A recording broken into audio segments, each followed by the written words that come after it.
You are listening to the Novel Writing Podcast, episode 87. Grab a cup, cozy up, and let's get to writing. Today's episode is about identifying your gains as an author instead of focusing on the gap between you today and your future self. I talk a lot about future self inside Professional Premium, but I wanted to touch on it here because as authors, it's important to have a vision for our futures and learn how to stop judging ourselves based on how far we have to go until we reach that vision. I recommend a book called The Gap and the Gain to every round of premium. It's by Dan Sullivan and Ben Hardy, and it urges readers to focus on the gains we've made since a month ago, a year ago, 10 years ago, rather than agonizing over the gap between where we are now and the goals we have in the future. Future me has written and published more than 10 books. My BHAG, or big, hairy, audacious goal, is to publish 100 books, cross-genre books, multiple series of books, standalones. Current me has published 2 books in one genre in one series.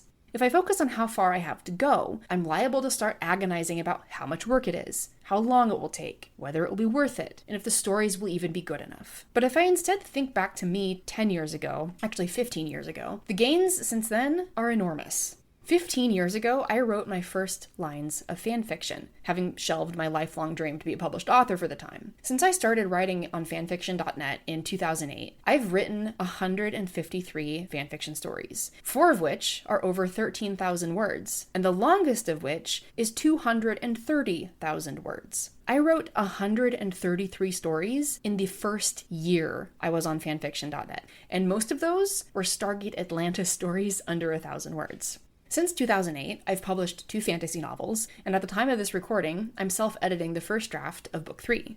I have 4 more books in the Talam universe mapped out, one of which to finish the core series, and then 3 prequel-type books, then I have others noodling in the background. But I also have a new series idea that I have on my brain. It's a series with the potential for between 12 and 24 books, if not more. On top of those gains, I also started coaching authors, and I started this podcast. The gains from 15 years ago, just in my writing world, are insane. It also shows that I have no idea what kinds of gains await me along the journey toward my future goals. Those other 8+ books and, way more that I'm envisioning.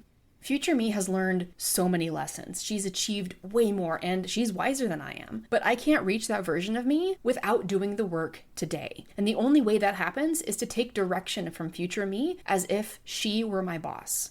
She doesn't tell me how to do things. She just tells me what needs to get done.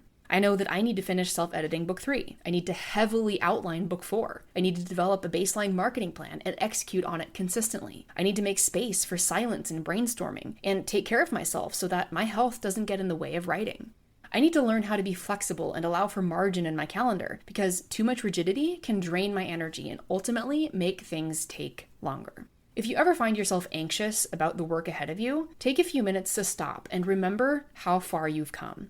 It can just be in the last week or in the last month. What gains have you achieved? And they don't have to be writing related. Every gain counts. Make sure you know what they are. That's it for today's episode. Thanks for joining me, and remember, the first draft is supposed to be garbage. Thanks for listening to the Novel Writing Podcast. If you're ready to stop struggling and start finishing your novel, check out the 60-Day Novel Writing Challenge. It's a step-by-step program designed for solo writers to complete their first draft with clarity and focus. Visit the link in the description to learn more.